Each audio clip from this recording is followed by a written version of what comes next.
Hello, expert investors. With all the talk about inflation, recession, what's going on in the economy, I thought we'd take 5 minutes or less and define each of these, look at the official definitions, and then let's look at the realistic definitions and what's actually happening and what they actually mean, okay? So this is from Forbes. I wanted to find a trusted source, a mainstream trusted source that would give us a definition that we could all kind of agree with, and then actually talk about it and disseminate that. So let's take a look.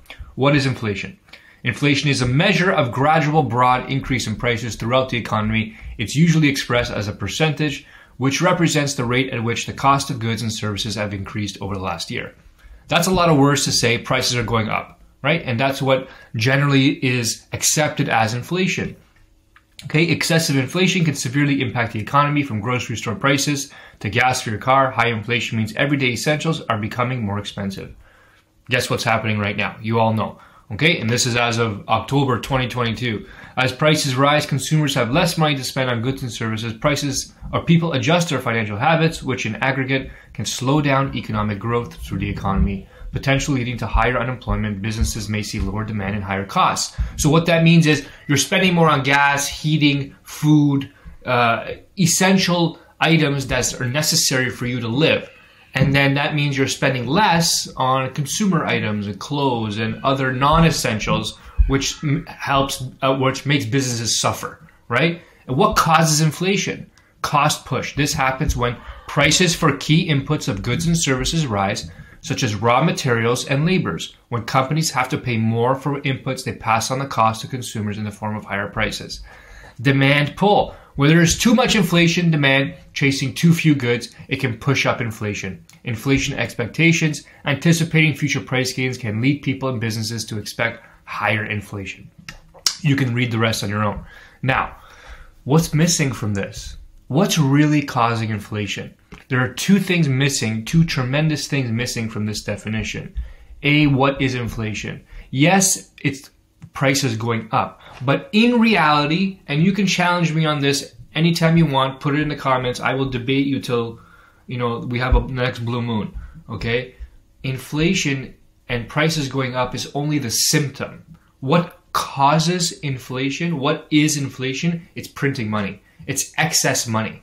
So when the government prints money, there is much more money chasing the same amount of products. And therefore, at some point in time, prices will have to go up. Now, these other things can also cause inflation, but the main driver is printing money. Excess fiat currency, more currency into the system.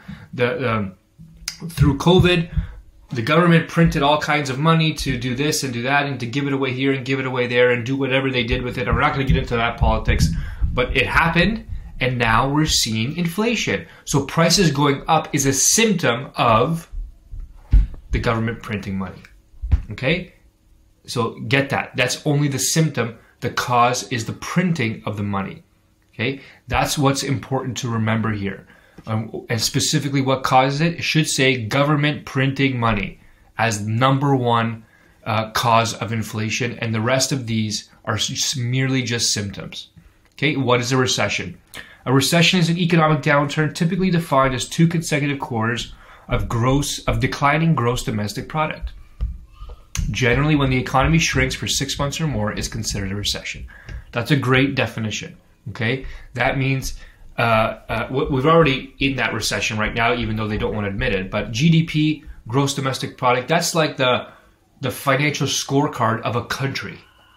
So you could say Canada's GDP is X, and that means we are producing this much in goods and services as a country. Okay, and if it goes up, that's good, and if it goes down twice in a row for 2 quarters or for 6 months straight, that means we're in a recession. So now, October 22, we're in a recession and we have inflation. So it's a very interesting time and almost unprecedented. So you're living through this. We don't exactly know when it's going to turn, but we can pinpoint certain things in the timeline that are going to happen. So pay attention to this channel as we disseminate what's happening, because it's important. So what causes inflation? Decreased consumer spending. But remember, one of the symptoms of inflation is decreased consumer spending because essentials are going up in price. So you could say inflation kind of helps cause recession, right? Increased business costs also because of inflation. Reduced lending. Now, reduced lending, why would lending be reduced? Interest rates rising, less demand from buyers, investors in general, who are not taking out mortgages because it's too expensive or they're unsure about the market. And the stock market declines, which are happening like crazy right now. So all of these things are kind of coming true. What is the underlying factor? Inflation, inflation, inflation, inflation. Government prints money. Then all these things happen. Until next time.